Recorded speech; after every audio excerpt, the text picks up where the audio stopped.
My name is Jackie Burhans, and I'm with a group called Strong D38 Community. We're hosting the event tonight. I put some information up on the poster on the side. We have a website, strongd38.com, a Facebook page, also StrongD38, an Instagram page, also StrongD38. So if you just remember StrongD38, that's our group. And what we do is we try and act as kind of a liaison with the community and the school district and the various organizations to try and bring some facts to the discussion of the issues that are surrounding our school district, one of which is growth. And towards that end, we have Tom Vierzba here. Tom is currently serves as the Vice President of NEPCO. If you haven't heard of NEPCO, it's the Northern El Paso County Coalition of Community Associations. So that's all the HOAs in the area, plus some businesses, plus the newspaper are members that all get together and discuss the issues that affect our community.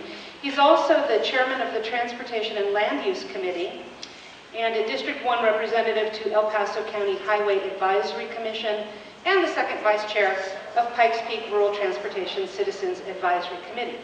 All of this to say he has a lot of information about what's going on in our community and how it's affecting us in terms of growth, his particular interest in transportation. And this is just what he does in his spare time as a volunteer. Before this, he had a whole 34-year career in the military with experience in the Army, the Air Force, the National Guard, and the Air National Guard. There's a lot more details here, but I want to let him get started. He also worked at Booz Allen Hamilton Consulting Firm and is president and CEO of a medical device design and manufacturing firm here in Monument. So he doesn't have a lot of spare time, but he fills it very well. Tom and his family have lived in the Tri-Lakes area for 20 years, and their daughters actually attended the D38 schools from 3rd grade through high school. My husband and I have lived in the area for about 28 years, and our son attended K through 12 and is now off at college. But I'm going to turn this over now, and Tom Vierzba is going to talk to us about all the explosive growth we have seen, are seeing, and maybe will be seeing in the future. Thanks very much.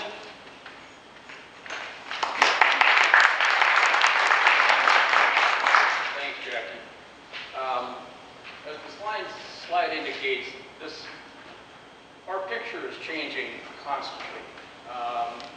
In this week alone, I've gotten 5 more referrals for developments in the Tri-Lakes area. And they come from El Paso County, and they come from the town of Monument, and we are, I just finished 3 in the last 2 days, and I've got 9 still in the queue for the next couple of days.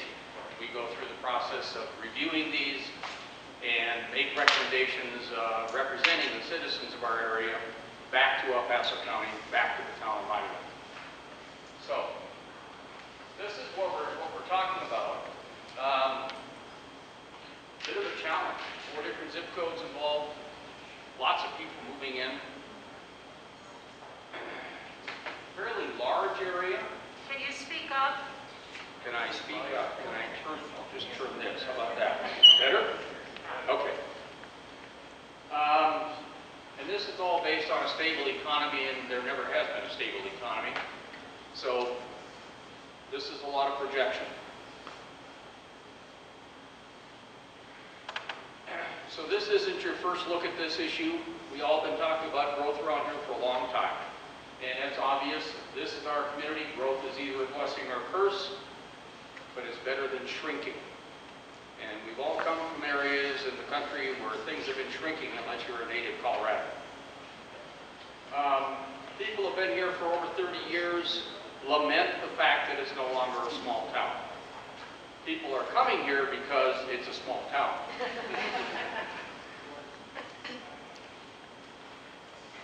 This is raw data. It is put together in geolocations. You'll see a lot of maps that show where these developments are happening. It's a box with a bunch of puzzle parts in it. And we're not sure where it's going to end. As the slide says, I can't tell you for sure all the puzzle parts are in the box yet. And I don't even know what the puzzle will look like at the end because it's been destroyed. You know, so it is what it is. A lot of data. We're going to go through it fairly quickly. A can't find a clean definition of the Tri-Lakes area. That's also part of the problem. Our catchment area is 80,000 people. Catchment is the people that come here to do commerce. So it's fairly large, extends fairly far to the east, fairly far to the north, actually. We don't know if Space Command is going to end up here. That has an impact because a lot of people in the military live in the Tri-Lakes area. A lot of contractors that support those elements live here in the Tri-Lakes area. Will their water run out? Give you a hint on that? Probably. We're getting our first 55 and older targeted area. The Home Place Ranch is looking for a 55 and older community that's about 300 homes. We'll talk about that. Home prices in Denver actually went down last year. I don't know if you saw in the news yesterday that Denver is number 5 in the country for people leaving town. They're tired of it. Unfortunately, they're coming here. We're going to run through about 40 developments fairly quickly, and I'm not going to go into a lot of depth on them. I'd be happy to talk about any of them after the fact if you want to do that. And the water issue is going to be a big issue. So, a couple of slides here. This is how the different aquifers lay into this area. Monument is at the top of the hill. And the water drains away from us. So before Denver runs out of well water, we'll run out of well water. And our aquifers are all running downhill away from us. This is a slide taken out of the El Paso County Water Master Plan. Region 2, second in the white line up there, is our area. Region 2 current use 7,532 acre feet. That's 1 foot of water over an acre. 42,560 square feet of water. Times 7,532. That's where we're at now. Our need in 2040 is close to 12,000. 2060 need is 13,000. You can see the calculations in billions of gallons on the other side. They say there's no problem. We'll have 20,000 by the time we get to 2060. Plenty, right? Surplus, 7,500. But there's a caveat at the bottom of the page. And it says, that's all based on the aquifers continuing to produce. The Area 3 water plan says that our wells will be at 35% efficiency conveniently by 2035. And that our wells will be basically uneconomical by 2050, which means the aquifers will be dry. You look at that, you look at the caveat, and you say development is an issue. We're very concerned about development out of our area, but on the same aquifer system, the Sterling Ranch area off to the southeast, close to 7,000 homes in one development on well water. So, let's get to some assumptions here. Most of the lots that are going to be available in this area will come online between 22 and 24. Absorption rates closer to town are going faster. These slides, by the way, will be available on the Strong 24 site, I believe, and on the NEPCO site. So you'll be able to pull them down later and look at them and try to figure out what I tried to say. Strong market for both urban density and estate lots. Trees use both. All those add to value. Those are the most desirable lots, unless you don't want to deal with snow and lawns and all of that stuff, then they're not desirable. Smart people will improve the water situation. We've got folks that are working on it. All the water districts around here are working with Colorado Springs Utilities to bring water north, move the bad stuff south, get exchanged for good water coming north. Transportation infrastructure will not keep pace. I'm going to tell you, it will not keep pace. We have enough money in El Paso County to address our roads every 50 years. And the roads are not addressed on worst first. They're addressed on what's the most effective use of the money first. We have a road that's paved in our neighborhood, which the county has determined is deteriorated so far that they're going to return it to gravel. So that's where it's going. There will be disruptions in all of this. What if Shields had stopped and decided to build here in Monument versus going the north side of the Springs? They looked at it, they talked about it. Something is going to happen behind Home Depot and Lowe's and Kohl's and all that area. There's been a lot of discussion with a lot of big box operations that want to go there. Nothing is firm. And retail follows rooftops. So the more people you get, the more retail you're going to get in here. Having said that, I will not be discussing to any extent at all the commercial development that's in the area, because that's not really germane to this issue. NEPCO, what is it? 45 homeowner associations, 20,000 voting residents, about 30,000 citizens. We've been around since the year 2000, and we've provided feedback to El Paso County and Monument on about 40 developments over the last couple of years. Those feedbacks are 3 to 13 pages long. So what is NEPCO? The bottom piece here is what's important. The data used in the presentation was gathered from actual development proposals submitted. This is not our guess. This is what's actually going on. Projections for future growth are based on the evaluation of vacant parcels and discussions with developers. We'll talk about that as a separate subject near the end.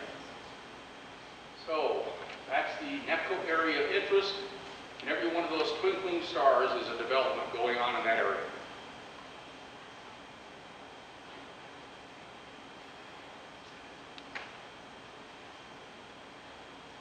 D38's boundaries.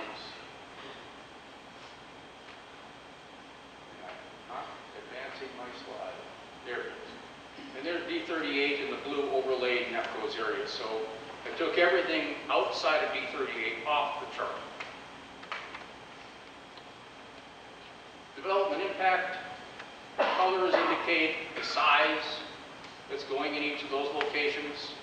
You'll see a lot of 100s and below. There are a lot of, we'll start out talking about developments on the east boundaries and come this direction as we go through this map. As you can see, the concentration is in and around the town of Monument so far.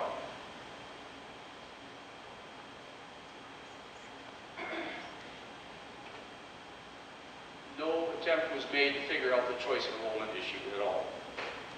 We talk about it a little bit, but we have no evaluation of that. We have some thoughts on it later, but we're not going to really get into it in great detail. The match will be transitions.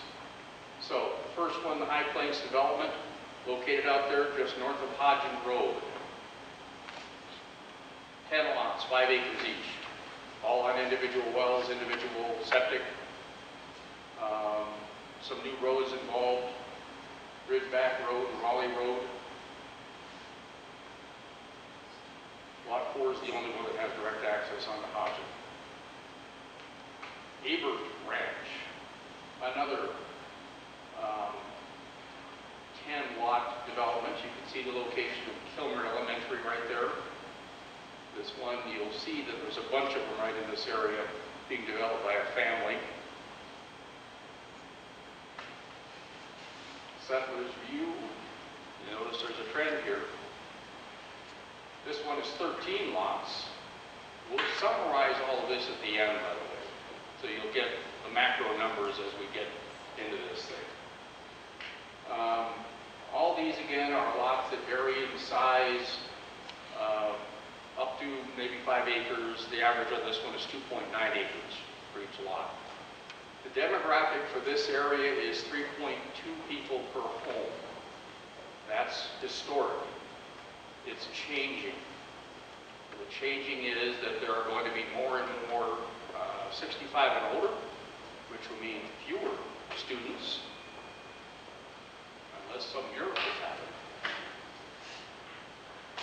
Water reserve filing 4 is here. And you can see that that's east of 83, south of Walker, up in that area. 23 single-family lots of various sizes. They have a community well system in this location. Walden Reserve Filing 4, you can see a little bit more. That site, all of those will be developed eventually, but we don't have any specifics yet.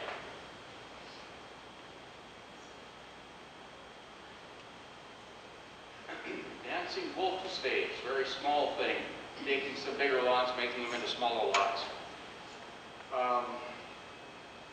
There is a development out again on the eastern plains where they took some land that was designed to be 5-acre lots, and they're putting 138 townhomes on that property. Obviously, they're dealing with more than one 5-acre parcel when they do that, but that's such a huge transition when you consider the Black Forest and then there's 138 townhomes, again on well water. Dancing Wolves, small thing, north of Hodgin, east of 83. Flying Horse North. The section over there in blue is sub-phase 1, 4, and 7 is 100 lots. That's within the D38 boundary area. There is a very good chance that since High Forest Ranch, located right here, is in D38, that a number of the students in the rest of Flying Horse North will choice into D38 because it's a lot shorter distance, and oh, by the way, their friends are going to be going to D38. So the wild card here is 283 lots, of which 100 are already into the system. The rest may follow. Roland Ridge, a new development. This one is south of Hodgin, west of 83. 16 2.5-acre lots with some commercial in the corner. The commercial is a gas station. It is about, I think, 4 other 5,000 to 8,000 square foot commercial office buildings. Everything in this area is on individual wells and septic, including the commercial. Sanctuary Peace Residential Community. This is a very unusual operation. It's located here, right across the road from High Forest Ranch. The Sisters of Bennett Hill are on the north of the road with their monastery there. And the land came available. They decided to buy it rather than have it go into major development. They're putting 26 patio homes on here that they're selling at a relatively high price. Single floor houses, $400,000 to $600,000. You will own the land under your property, and the rest of the 50 acres remains the ownership of the sisters. For anything else to happen on the other 50 acres takes 26 plus 1 votes unanimous. You'll never get unanimous on anything. So nothing's going to ever change here.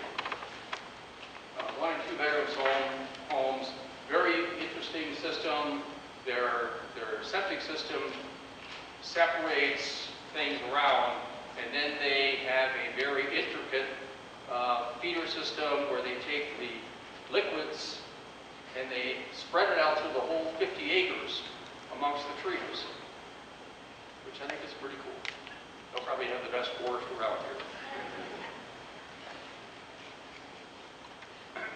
Jackson Creek Ranch, corner of Higbee Road and Roller Coaster, 42 lots. Most of these are 2.5 acres. The ones up in the northeast corner are actually ended up being 2 5-acre lots and then a large area of green space in deference to Canterbury Estates, which is to their east, which is all 5-acre lots. So that was a product of good negotiation. There's a good transition in that situation. Everything on this side of the road, of roller coaster, is 2.5, and south varies quite a bit. High Plains patio homes way up north. We're saying, when are we going to get the real numbers here?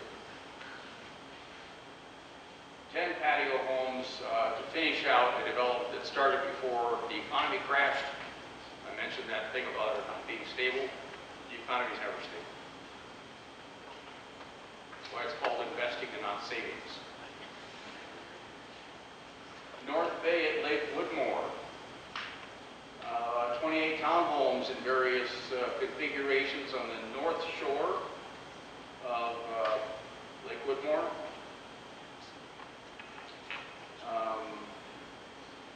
Should be fairly nice private roads in there. They've put a parking area next to the old toboggan hill and all of that stuff, so they're trying to be good neighbors about it. This is getting going. The beach at Woodmore, Lewis Palmer Elementary, over there in the upper right corner of the picture, and it's this land here that will be developed. 35 single-family lots going in here. Lake of the Rockies started a few years ago. 156 lots in phase 1, 7 lots in phase 2.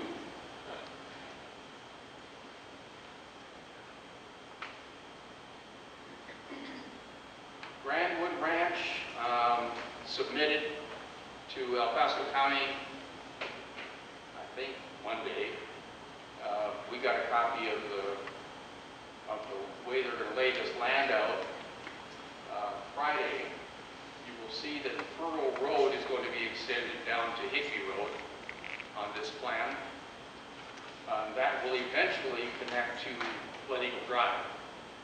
And the county is being very strong on saying that the developer, which is Home Place Ranch, must connect Glen Eagle Drive to Furrow Road, rather than having it wing off over on the other side of the property, which was our concern. This is 48 2.5-acre lots. Should be very nice and compatible with the neighborhood.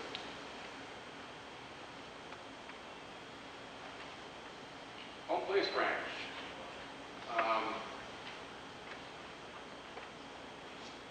This has been around under this name for some time.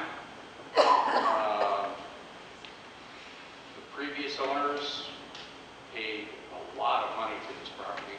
I think $22 million or something like that. The new people paid, Allison, am I correct by saying about $4 million? Yeah. I still kind of think this is where good money goes to die.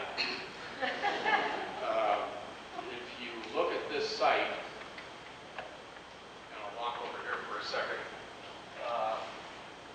this is Sanctuary Rim Drive. You can come out of Sanctuary Point right here, and then connect with Glen Eagle Drive and go south. And then the county's answer to this is they will allow this road to swing off over here, and then curve it back up here and join up with Furrow that's going to come in right about here. Don't have current drawings on because they're still trying to fight their way through it. This is all mouse habitat. And so if they're going to put in, I'll show you some more slides in a second, this is where their over 55 homes would be. In discussions with them, if you've seen the West Interceptor being put in by Tri-View Metropolitan, that's the lines that went underneath the interstate and also hooked up over to Jackson Creek Parkway. That ultimately has to extend up to here to pick up any water and sewer up in here. And they've got to get that through the mouse habitat also. And so they are talking about perhaps taking the whole north area and turning it into 2.5-acre lots instead. There is some dedicated green space on here. Here's the dedicated green space. If you've driven Higbee Road, this is where the big rocks are by the road. You can see the two mountains west of Wilsonburg from there. Right over the top of Colorado Springs. It's beautiful. This is the proposed school site for an elementary school. You would know better than I would about that. We're getting some nice sunshine.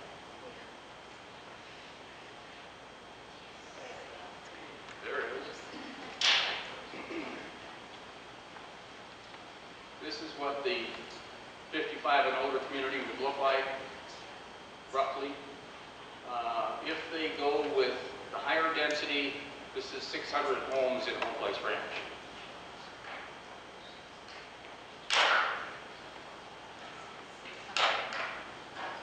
Sanctuary Point, been going on for a number of years. First proposed before the economy crumped, then came back up. After that, it's been in development, as you can see. This one is the 600 plus. This is in 3 phases. Phase 1 off to the east, 201 lots. They're into phase 2 right now, 267 and 133 on the western 1/3.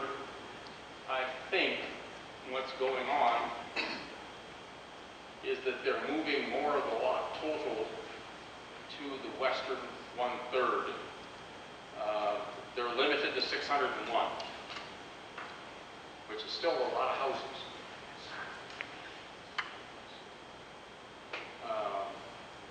You can see the neighborhoods around it.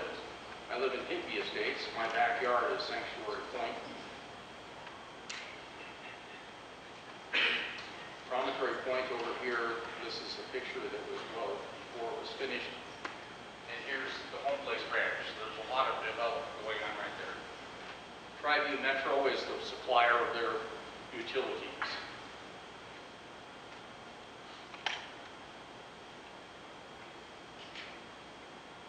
And that'll give you some idea of the complexity of phase 2 and 7 phases. Only A and B have been approved.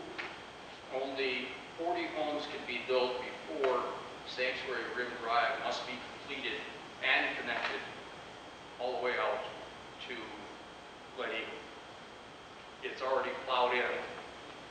I walk the area routinely. Kind of a shame, but it is what it is. And the routing from Sanctuary Rim Drive is about like that through the development. Jackson Creek North Filing 1. This is the Jackson Creek Senior Living Center, Harness Road, you can see there, Leather Chaps Drive on the bottom. This is for 31 lots, relatively small lots, 6,600 square feet to 1,400 square feet, or 14,000 square feet. Behind the self-storage, Remington Hill to the east of it slightly. Wagons West, 131 homes. Miami Ice Rinks is on the bottom. This is a combination of duplexes and townhouses. 35 acres total. There's a lot of land on the north side because of Teachout Creek being in there. They stay away from that entirely. The east side of that, of Old Denver Highway, is where the Connexus commercial development is proposed. Woodman Valley Church is building a facility over there, roughly 22,000 square feet, I believe. Willow Springs is applying for annexation. This is north of Baptist Road, west of the interstate, west of the railroad tracks, south of what is currently Monument. 224 acres, 396 homes. There are some estate lots on this, which are larger lots, which brings their density down. There's 104 acres of open space. This will be done in 8 phases, and Mitchell Road will be extended from the town monument all the way down to Baptist Road, which would give some access north and south. Oh, I have a laser on this if I need it. So you're saying I need it? Okay. See if I can get it to turn on. There it is. Right there. There's Mitchell Road.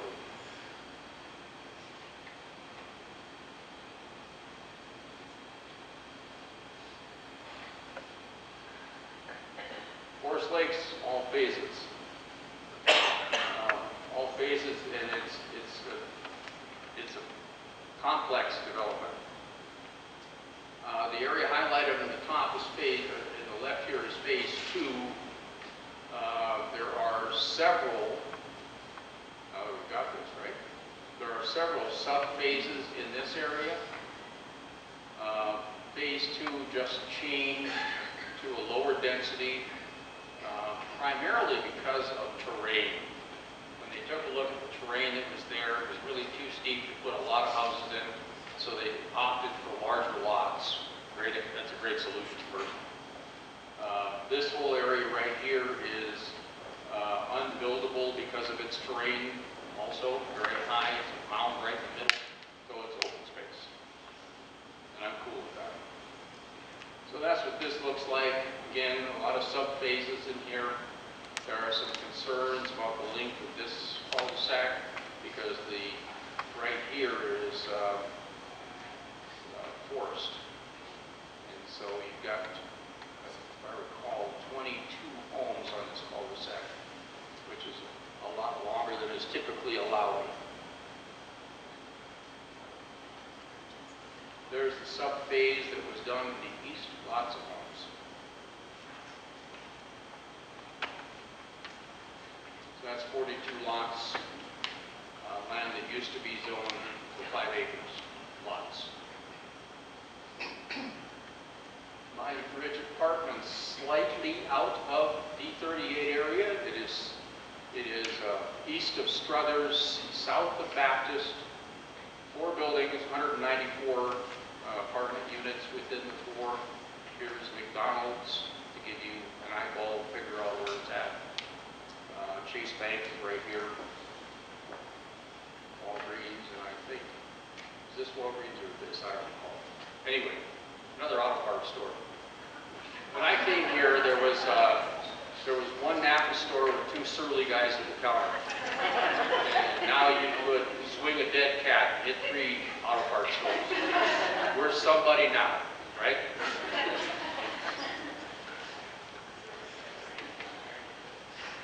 This will catch up in a minute. There it is. Winsome. Now we're getting into some of the areas that aren't in D38, but are probable for development. We'll talk about Winsome first, over here. And we'll talk about some of these other areas that are still open. Winsome, which used to be called McCune Ranch, and then they were starting to get some hate mail, so the McCunes took their name off the development. And now we're Winsome. 770 acres, 143 acres with 143 lots. That works out pretty nice. Some commercial down here in the corner. There's 54 5-acre lots on the northern part of this and 89 2.5-acre lots on the southern part. All on well water. The interesting thing is that the water for Sterling Ranch, which is way down by Woodland,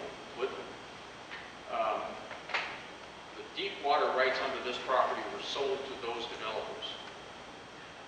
And then the Black Forest Preservation Organization and those developers got into a lawsuit.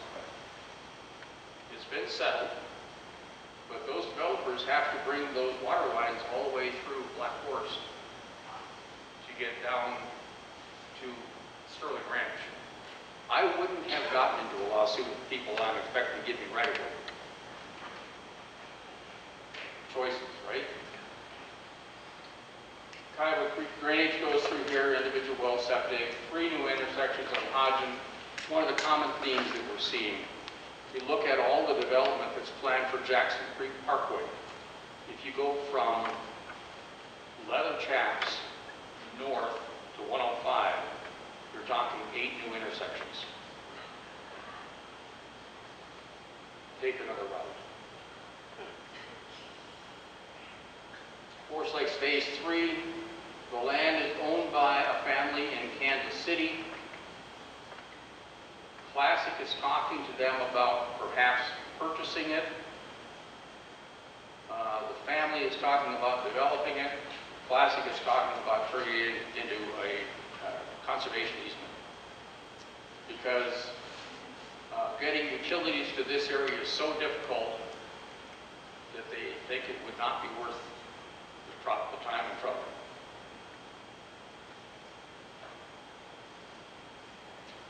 Future development sites, Monument Heights, which is all the land north of the Y.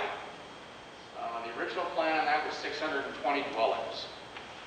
And then they couldn't come to an agreement with the town of Monument and the developers, so they decided that they would pull the development. The land is still there. The original plan, 150 single-family attached and detached, townhomes, multifamily. This is the land north of Bowstring, and in the process of doing this, I'm trying to think of the name of the road that is through there, but it would be connected to it. A lot of intersections here. Nolwood Drive is the drive that would be connected, but there's a lot of entry points of this development area onto Jackson Creek Parkway. I think park is probably what you'd have to emphasize if you talk about Jackson Creek Parkway. Parks waiting for people to get out of the way. Walter's property, I know there's an effort by the people that live in that area to purchase the property and keep it under development. I hope they're successful. I think that would be great. Future development site, Regency Park. All of that land south of Pigby and east of Jackson Creek Parkway.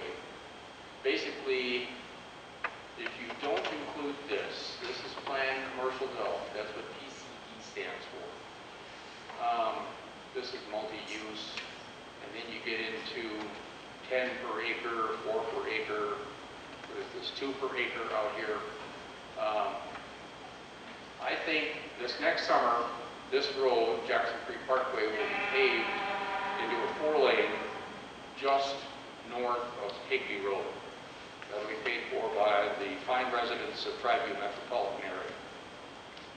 I think when that happens, you can expect to see a 7-Eleven or a Come and Go or something just mushroom up out of the ground right there. Because all those high school kids at LP need to have someplace to have lunch, right? I think that will probably happen fairly quickly. The land over here is all currently zoned for office space and things like that. The current zoning, by the way, allows for things such as concrete batch mixing stations and things like that. Not what you want in the middle of your town. I think that was done because they say, we don't really know what we want in here yet, so we're just going to put this big, broad label on it. The land across where Connexus was going was the same way, and then when they came forward with their development proposal, they crunched it down considerably to allowable uses. So I anticipate that happening again. 764 homes permitted within the green area. Here is,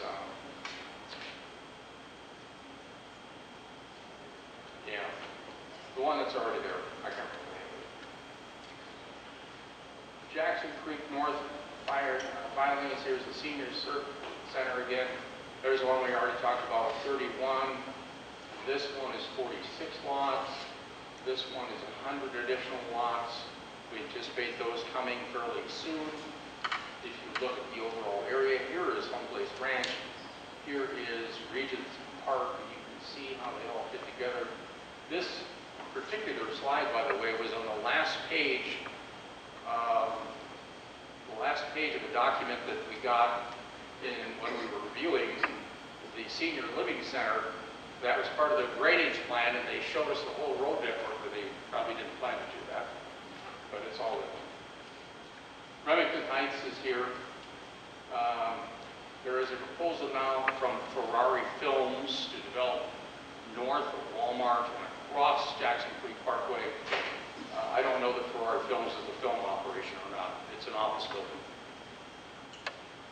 But they would be right over in here, and this road will continue straight across and then hook north and join up with the old extension of Higbee Road.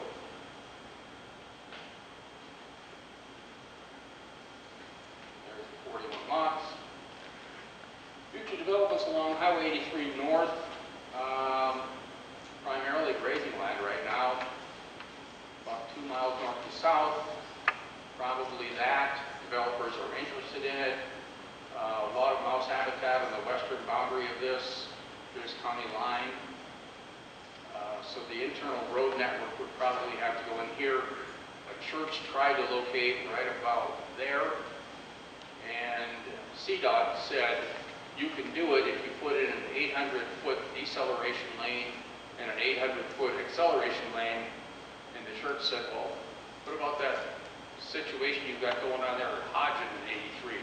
This is 4 car lengths long. And that said, well, those are our rules. Your rules are different. So the church abandoned the idea because the road constructors cost more than the building. Something for D38 to consider. And I'll talk about it a little bit more here. Well, I can talk about it now. There's a lot of area north of county line that developers are starting to look at. It would make sense for D38, suggested as a citizen, to enter into communications with Douglas County about having that section become part of D38. Those kids will probably choice in anyway, but if you get it as part of D38, you can count on it, rather than it having it fluctuate in and out year to year. So there's the mill levies between the two of them, by the way, between the two school districts. So those people would probably love to join us anyway. So what's all this mean? So far, all those numbers add up to 2,800 new homes. And there's another 567 that are already authorized that might choice in. So that's 2,800, 4,958 if you include the areas that are probably going to be developed in the near term. Our demographics for the area are 3.2 people per dwelling. That's changing a little bit. I'll talk about that in the next slide. So that would mean a population growth of 15,865.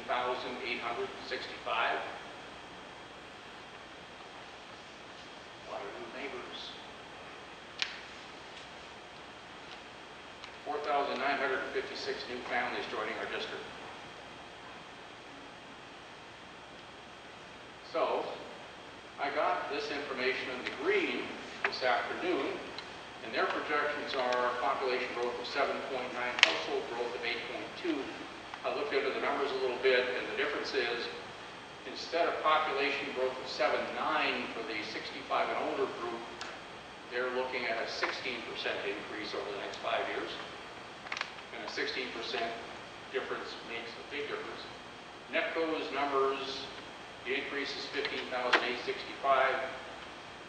New Star, their estimate's 15,041. Not bad. We're not professionals. We do this in the spare time. And household growth, they're showing more households than we are. And I think, again, the difference of that is probably the age of the population.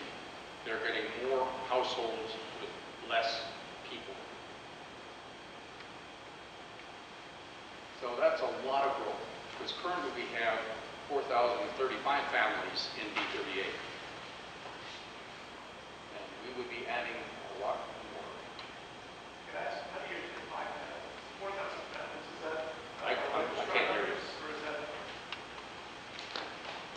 Sorry? How do you define those 4,000 families? Is that I asked. from the district?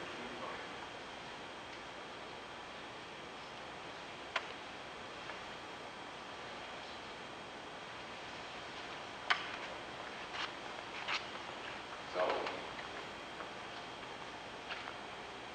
we've got a great place here. We've got great schools. It's very attractive to people who want to come here. I get it. When they fixed I-25 South, our growth grew a lot because it was no longer a struggle to come home. People that may have gone to Falcon decided to come up and live in a nice place. Don't report that. With I-25, it's going to get going again.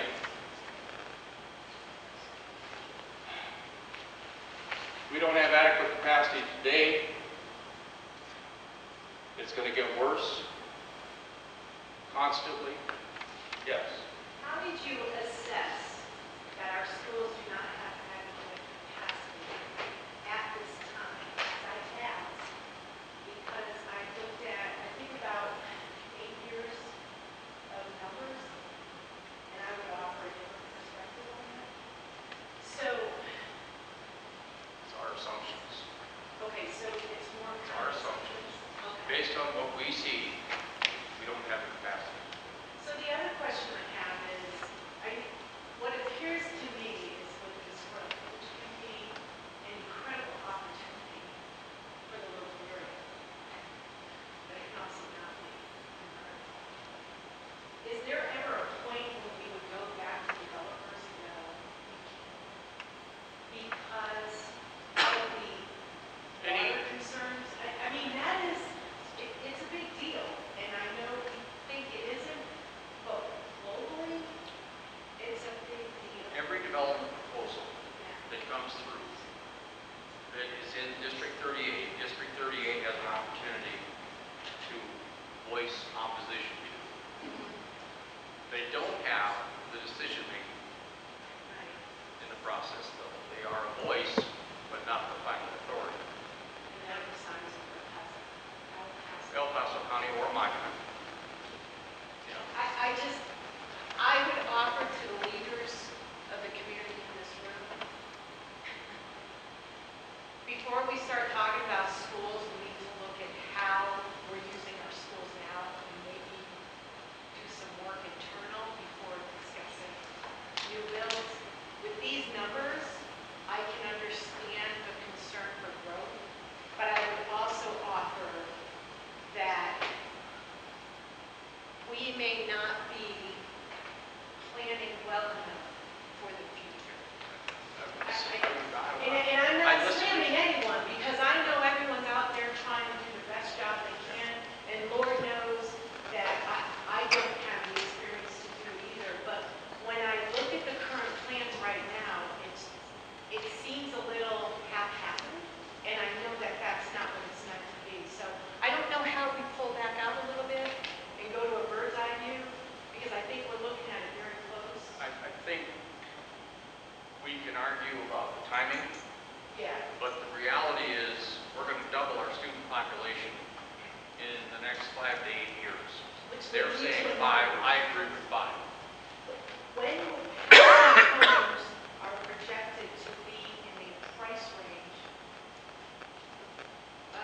gosh, I gotta watch how I word this because I don't want it to come out wrong, but what I'm observing is some folks there seems to be an older population of families that come in with older kids because the price point of the homes are a little bit higher than in other areas. So, how can we effectively look at the developments that would support more affordable housing? I think is the right word.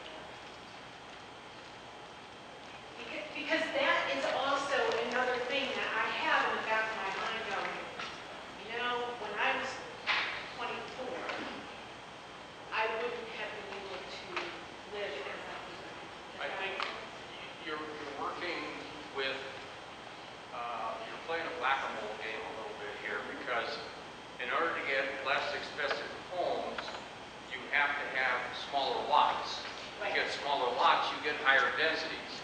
We don't have the water for the higher densities, so you go to the larger lots because you have fewer users of the same amount of the finite amount of water. So from somebody who looks at this from the 10,000 foot level, I would prefer that everything is 5 or 10 acre lots. I agree with you. I do, because it's. And those are going to be more expensive because land is finite. But I would also offer that maybe doubling the student population may not be. You cannot stop people from selling their land for other people to buy. I just wish we could look at it and look at bringing in other opportunities besides housing. Yeah.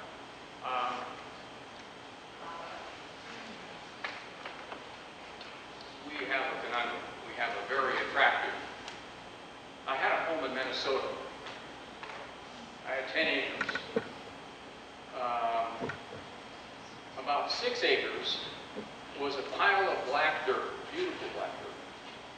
It was 25 feet high, 400 some odd feet deep, and the motocross kids used to go up crazy through there. And I talked to my insurance people about it, and they said I had an attractive nuisance. And I thought, okay. And I had to insure in case they got hurt on my property, because I was attracting them. We have an attractive nuisance. Everybody wants to come here. I get it. I came here 20 years ago because it was wonderful. It's still wonderful. Because it's wonderful. Right. Goes back to the original comment. We came here, people lament that it's no longer a small town. People come here and say, well, it's beautiful, it's a small town. Perspectives. We aren't going to stop the development. We have to work with what we're given. Yes. We're hot in the Rock Forest area. So when we moved here 25 years ago, we were told that, I don't know if it was a law or a rule, but you couldn't build on anything less than 5 acres. That was the zoning. So somebody has gotten that changed. Individual case, each development goes forward. The first thing they ask for is a zoning change. And that goes through a public process. And they'll ask for typically what we see a lot of. They'll take RR5, which is 5 acre zoning, and they'll ask for it to be decreased to 2.5. And that's what you see most of these are trying to be. 2.5 acre lots. It's easy. Individual wells, individual septic. You put the roads in, you walk away. When you're getting closer into town, you're getting urban densities. That's what we're seeing in Forest Lakes. That's what we're seeing Home Place Ranch, Sanctuary Point. All of those are really urban densities in this area.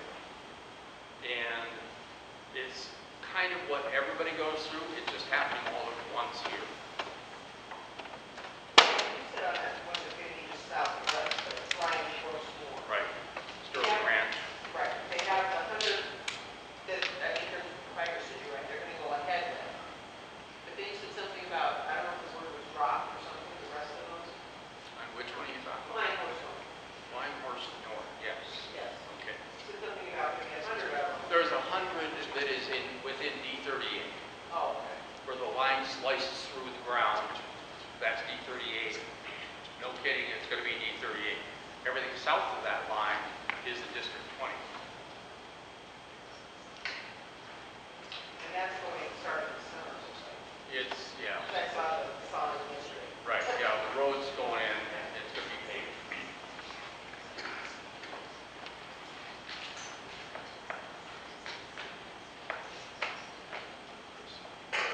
So, if I can ever get to the last slide. There it is. As Conrad said. So what did Conrad say? They interviewed Conrad Hilton after 50 years in the hotel business. And he said, what have you learned? They said to him, what have you learned? He said, the only thing I know for certain is that it's generally better to have the curtain inside the tub. My point to that is, all of this is subject to change. But the trend is higher density. There's a lot of money being sunk into our area right now by developers. They can't go north. That's all dedicated open space. You can't go to the west. That's mountains. Unless somebody pays for a tunnel going through, it's going to be very difficult. This is it. Questions? Yes. Well, at the risk of being shot, because I'm a realtor, and this is, I'm also a member of the community, and I happen to have purchased some lots right behind my house for the very reason that I didn't want the house right behind me. However, we have a big problem in Colorado Springs. As of last week, and I haven't looked at the numbers this week, but here we are, if we count Colorado Springs, we're talking about a population of about 700,000 people. As of last week, there were only 1,000 homes on the market, total, single family, El Paso County.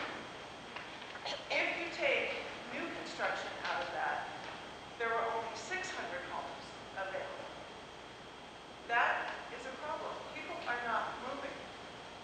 In a normal market for our area, we should have 3,000 to 4,000 homes available at any given time. And we both have buyers lined up. They can't find anything. That's why this kind of thing is happening. And I even have people looking for land. You can't find land. A lot, one single family lot is going for about $250,000 to $300,000 right now. And to your question of affordable housing, yeah, we have issues. But the biggest thing is that we don't have that normal turnover that a healthy home environment should have. And that's why these developers are coming in and seeing, oh boy, we can maximize this because people aren't moving. They aren't moving. And they're afraid they have nowhere to go. I mean, most of the people that I have would sell if they had somewhere to go. But If you sell, you need to have a place. yeah, we just don't have that ebb and flow like we did, 10 years ago. So everything that you've been showing us, are those proposals or are they approved? I'm sorry? Everything that you've showed us, all these developments. are they 90% is already they're approved. 90%? So you said 13? Is that what you said in the beginning? How many developments? 13? Developments, there's 40. 40. Yes, sir. Are you in contact with the El Paso County Commissioners responsible for regulating development in the areas you spoke about? Do I And talk do to they them? Yes, but I can't eliminate control. those, zones as you talked about? I talk to Commissioner Vanderwerf, Commissioner Williams routinely. What is their responsibility? Is it regulation, or is it just a rubber stamp approval? They see, of let's get when we look at these developments, and NEPCO does a good job of looking at these developments and gathering information. They see every single one of our summaries, and we talk to them about it. But they cannot talk outside of the hearing. They cannot talk about specific developments, or they have to recuse themselves out of the discussion. Does the town of Monument have some sort of authority to regulate this or slow Town of this Monument down? can control the town of Monument. That's it. That's it. One of the concerns we do have is that there's not enough crosstalk between El Paso County development and monuments planners. And we're encouraging that. I meet with both quarterly and tell them what's going on in each other's area. So if If there I could aren't... just, sorry, oh, interrupt. Could you answer from the mic so that we can all hear maybe? Problem is they can't hear the Yeah. Yeah, Can I'll you shout. stand up and ask your question loudly? Well, I do, but we're recording it, so I'd like to get it on. You So, want the mic? Yeah, No. please. can you hear me? So, in that question, so are you saying that monuments sometimes can get left out of the discussion? And El Paso just says, go ahead? If it's in the town of Monument, they have a say. If it's outside the town of Monument, they do not have a say. You Okay. cannot extraterritorially extend your influence. But they would never just pass by without asking. No, and you get into situations too, just a second. You get into situations too, like Sanctuary Point, Home Place Ranch, Promontory Point, are in the town of Monument, but the only way to get there is on county roads. So the town of Monument gets the road impact fees, and El Paso County covers the cost of the roads. I was just going to ask if you could kind of describe what is the boundaries for the town of Monument? Yeah, it's like this. It's actually easier to describe the town boundaries of 80133. It's 105 up to Palmer Lake and it stops. There is a map on the Monument website that says, "Do I live in Monument?" And most likely you don't. You know, I mean, that's, the thing is, and then you go east of I-25 and south of Higby Road, that's all Monument. But it's managed and maintained by Tri-View Metropolitan. They're in charge of roads, water, sewer, and parks. And when they get their debt paid off, then that responsibility transfers to the town of Monument. Woodmore is not part of Monument. Monument doesn't want Woodmore because there's no retail, so there's no sales tax. All there is responsibility.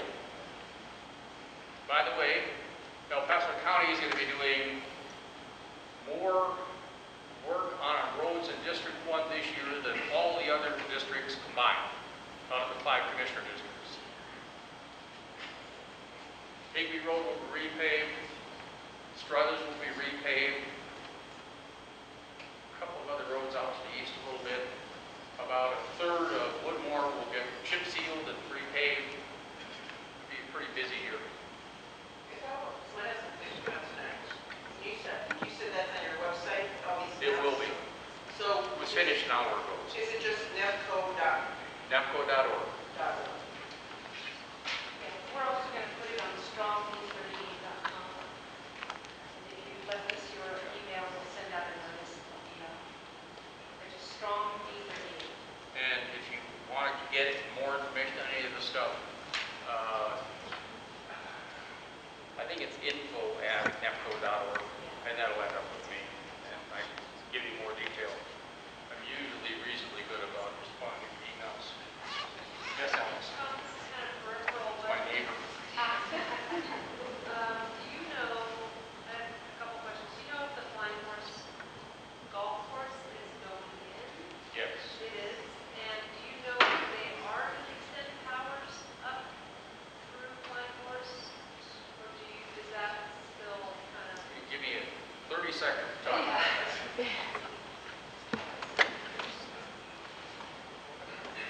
The question is about Powers Boulevard. There was an article in the paper this last week that talked about the city of Colorado Springs is now talking about what do we do with Powers to get it up to I-25. There are a couple of things going on. There is a Pikes Peak Rural Transportation Authority project on our A list to put in an overpass at Research and Powers, where everybody bottles up all the time. Probably $25 million for that intersection. PPRTA, by the way, Pikes Peak Rural Transportation Authority, is collecting more money than was budgeted, which is good. For 2018, we anticipated getting $64 million. We got $104 million. Y'all are spending your money. So up here, this area doesn't have any participation in the Pikes Peak Rural Transportation Authority. City leadership decided back in the early 2000s they didn't want to participate. That was their choice. Reasoning was solid at the time. It's being relooked at this point. We've been talking to Monument, Palmer Lake, Tri-View Metro, and El Paso County about forming a different rural transportation authority for this area. That's another NEPCO initiative. If you remember the Baptist Road Rural Transportation Authority that put that whole thing together, that was one penny, and it was the businesses on Baptist Road and the Monument Marketplace. This would extend throughout 80132, 1 cent. We raise about $5 million a year for roads. Where that becomes important, if you look at Jackson Creek Parkway, and I'll get back to Powers in just a second. If you look at Jackson Creek Parkway, and I said Tri-District Development is going to extend the 4 lanes up to just north of Higbee Road. North of Higbee Road, there is a section that belongs to El Paso County, and then there's a section that belongs to the town of Monument. The Pikes Peak Area Council of Governments 2 years ago put in transportation infrastructure planning money in 21 and 22 to the tune of about $1.5 million for money for 4-laning Jackson Creek Parkway the rest of the way up. It requires a local community match of 30%, $400-some thousand. That's more than Monument's transportation budget. So without something like a Rural Transportation Authority, they can't match that, they will lose the grant, and that road will not get completed. 105, by the way, is going to start in the next few months for the first phase. We'll actually have a right turn lane on the Jackson Creek Parkway. Hallelujah. But back to Powers. Currently, about 3/4 of a cent of each sales tax dollar collected in Colorado Springs goes toward the long-term fixing of Powers to get it up to I-25. What the commissioners for Colorado Springs are talking about doing is adding another cent to that to get it to happen quicker. All of the businesses within Polaris Point, Bass Pro Shop, all of those, have been collecting 1 penny of every dollar toward that. And those pennies have amassed to about $38 million so far. You know, penny here, penny there. You keep telling your kids that, you'll become a gazillionaire, right? $38 million for that road. When that's done, there will be 9 intersections off of bridges, etc., I should say, off of I-25 to do that whole thing. All of that will be redone. Possibility that the road is about $100 million to get. That's an incredible amount of money to get Powers from where it terminates now at 83 up to Voyager.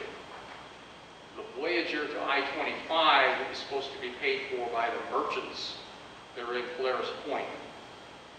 The merchants in Polaris Point, if you've been looking what's going on there, they put their bridge to the south side in and all that kind of stuff now.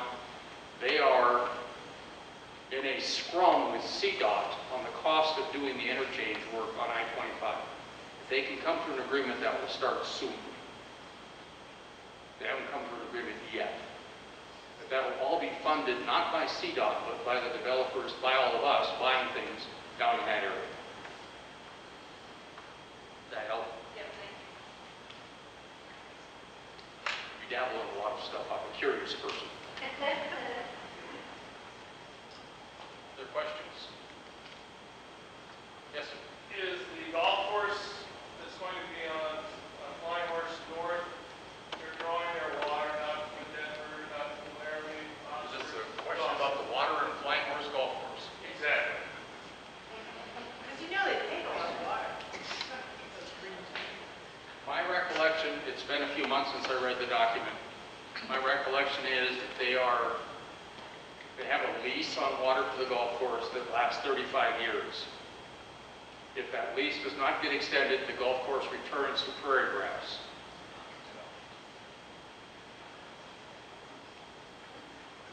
And the rain will have to keep it alive. But until the 35 years is up, they're drawing that out at all? Right now, they have no agreement for water beyond that for the golf course. And that was sort of a conditional approval that took a lot of discussion before that happened. We're going to be getting that for that first 35 years out of our Yes. golf course.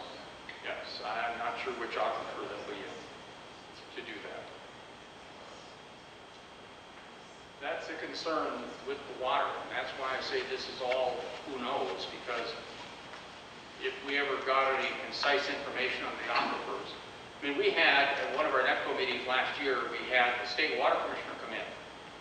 And they were talking about aquifers, right?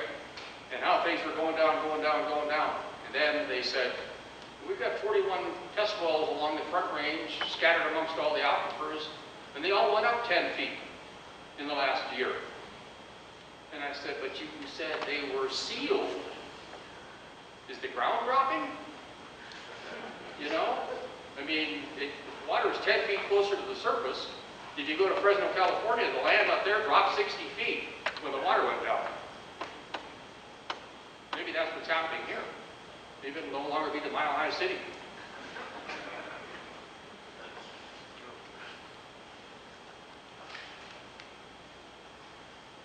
Okay. I'll either put you to sleep or stun you. Thank you.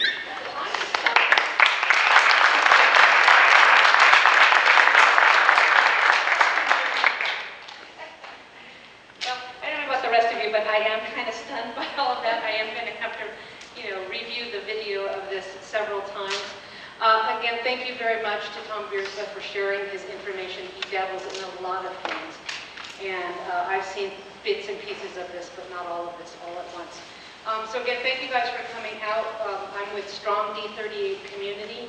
Look for us on the website, strongd38.com, on Facebook at Strong D38, Instagram, YouTube, which is where we'll put the video, and then we'll link it everywhere. Any other questions or thoughts? Yes?